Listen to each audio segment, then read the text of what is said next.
You understand how dark it is, how far down the line we are, how late it is? Judith McGeary, Farm and Ranch Freedom Alliance, and we really do appreciate her joining us.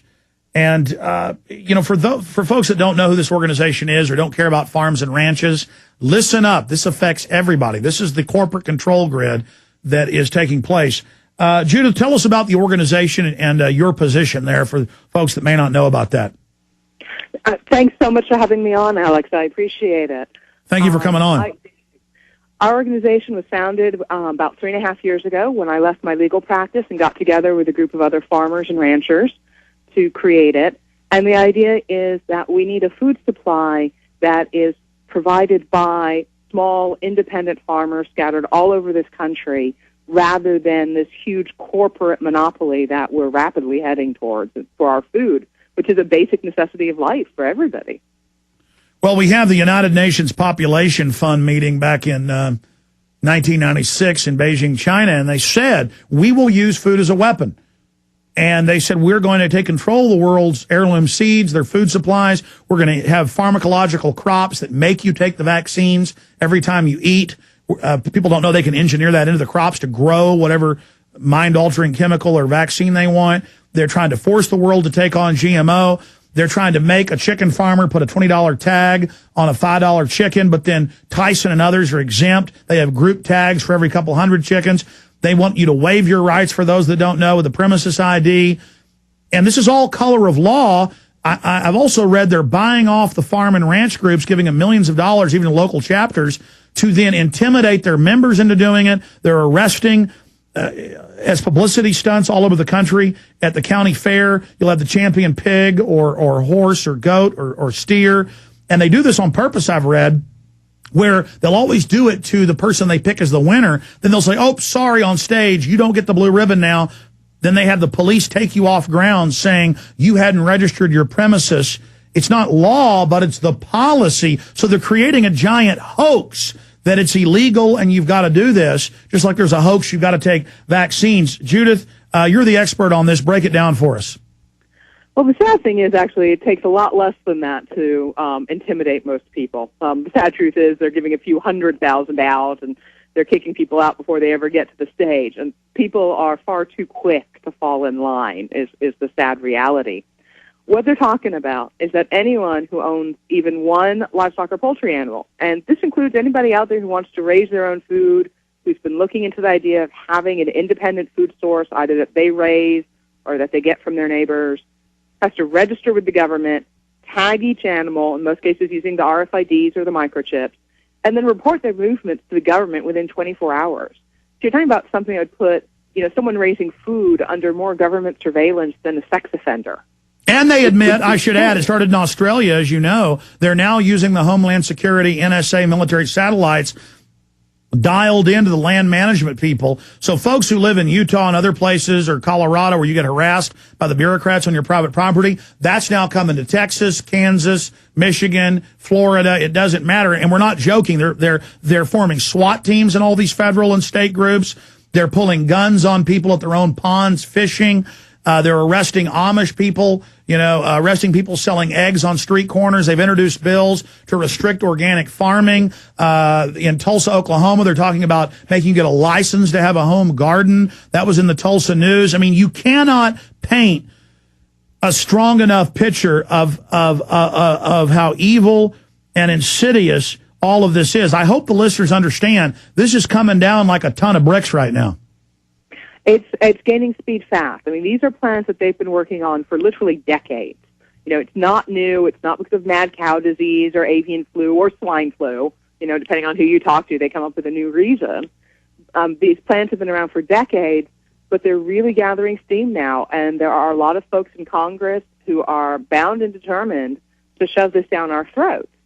And they're working very hard to create this image of panic, which is if we don't have this, people will be dying. At a recent congressional hearing, one of the chairmen of the subcommittees was literally saying that, if we can't track this better, people will be dying when this food hits But their then plate. the foreign food is exempt. The foreign food is exempt. So if people think we've already seen an exodus of U.S. produced food, we've gone from producing 98% of our food to half of it now, and it's going down. And in fact, I should add, and I'm rude, Judith McGeary is executive director of the Farm and Ranch Freedom Alliance, is an attorney and small farmer, a BS in biology from Stanford University, and a JD from University of Texas at Austin. And after a clerkship with the Fifth Circuit Court of Appeals, she practices as an attorney, doing a combination of administrative law, litigation, and appeals. So I should add, you're an expert on all this as well. Well, the thing is, the real expertise comes from handling animals. The real expertise it comes from the day-to-day, knowing what it takes to raise food, knowing what it takes to keep animals healthy. And what's amazing to me about this program and about the mentality and the mindset of the people pushing it is this attitude that somehow folks who are locked in an office who wouldn't know one end of the cow from the other somehow can come up with a technological answer that solves everything and takes care of animal health, while the farmers and ranchers obviously don't know anything, according to these guys. Well, let me just throw a point out here, and then I want to give you the floor and have you break down how far along this is, how we fight it, how we, go up against it. We have a large piece of property we got in 1829 as a Mexican land grant in East Texas, and I don't even really deer hunt anymore because I don't have the time, don't want to have to dress it, deal with it. But every time I'm out with a telescope at night in the front yard of Grandma's old house once a year, trying to look at Saturn, rolling up without lights as a game warden, they jump out, they're rude to you, they boss you around. When I was a little kid out there, you'd see them every once in a while, and they were polite. Now they treat you like you're a piece of filth as a landowner. Now they're popping up everywhere harassing people, and they're getting federal training. Now to get a hunting or fishing license, they run your background, they run your driver's license, everything's a tracking control grid. This is going to put federally controlled local bureaucrats into your farm, checking things without a warrant, with game warden type powers, no more Fourth Amendment, walking on saying, I want to see all your cows counted right now, $2,000 fines, and correct me if I'm going from memory, I know you're a lawyer and expert on this, if a cow got struck by lightning and you didn't report it to him, or you sold a cow to a neighbor, or a cow got out and got hit by a car. I mean, this is guilty until proven innocent tyranny over all rural communities. Absolutely. The specific fines vary from state to state because they're talking about implementing it by state statute. Here in Texas, it's $1,000 per day would be the maximum fine. In Wisconsin, they're currently prosecuting Amish farmers, charging them $5,000 for not registering their property. So it varies from state to state, but either way, it's bad news. I mean, they're even forcing the Amish. 20,000. They're even 20,000. They're even forcing the Amish in. Okay, break down this horror, how bad it is. This affects everybody who's rural and then everybody who lives in the cities. This is literal. Stalin did this in Ukraine, kicking people off the land and controlling it. I mean, China does this. This is hardcore. Pol Pot did this. I mean, this is hardcore. Go ahead. Well, the thing is, in practical terms, it means that almost no one will be able to raise food animals. The big corporations will be able to. They get group identification, actually for thousands of animals. They can take one of those huge, horrific chicken farms that has, 10,000 or 20,000 birds crammed into a building and give it one ID number. And yet small farmers or anyone trying to raise any kind of food animal or pets even have to individually tag each animal. That's why we see cities passing laws making you tag your animals like San Marcos. I mean, this is so diabolical, and openly big companies like Archer Daniels, Midland, and Tyson lobbied knowing this is going to shut down the family farm. It's over. Absolutely. I mean, Tyson's been hip deep in this. All of the big corporations have. And, of course, they claim it's food safety, and they pretend that they're providing safe food when the reality is it's the small farmers who you want for your safe food supply. And unbelievable. What you get is it's so expensive because you're talking electronic tags, and then you're talking about all the infrastructure that comes with it. So scanners and computers and internets and readers and everything else that comes with it.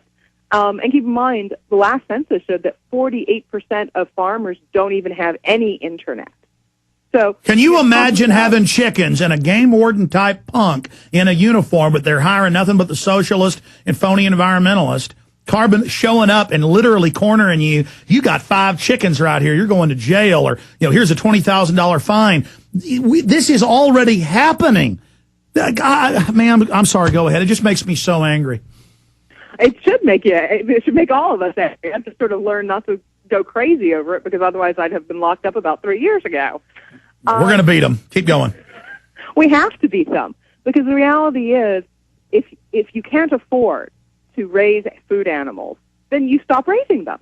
And the reality for a lot of people then is they'd lose their land, because if you aren't an ag business, you lose your ag valuation on the land, and you can't afford property taxes. Which if you don't know, I was looking at a piece of property, and if it already has an ag exemption, you can go to environmental, preserve. But once you get land and go to environmental, you can't ever go back. And they admit they don't want people farming. They're paying people to not farm. Go ahead.